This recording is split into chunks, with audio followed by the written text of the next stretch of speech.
Hello, good morning. Ito yung naka-microphone na ako. Alam mo ba, napakamura lang talaga nito. Buti na lang hindi ako napabili dun sa isang store na yung price niya is thousands. Pero ito, Hi guys! Yung boses ko kapag hindi pa nakalagay ito, maingay siya. Mayroong electric fan doon. Ayun yung electric fan, maingay. Siguro na naririnig yung electric fan.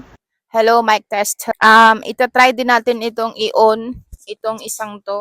Long press siya, long press. O gagawa ko ng review. Off ko lang to and check ko kung ano yung pinagkaiba ng boses ko without microphone and with microphone. Good morning! Ito ako habang nagsasalita na walang microphone. Ayan, good morning. Long press mo lang dito tapos makita mo yan color green na yan. Naririnig mo pa rin ba yung ingay ng electric fan? Tapos may dumaan na tricycle. Naririnig mo ba?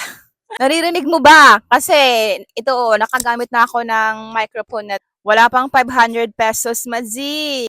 Buti na lang talaga at nakita ko ito and dito ako bumili. Ito yung pinili ko. Legit talaga. Ayan, yung aking reviews. Honest review. Thank you for watching. Please, bumili ka na dito sa store na pinagbilhan ko para hindi ka mabudol sa maling tao. Charot.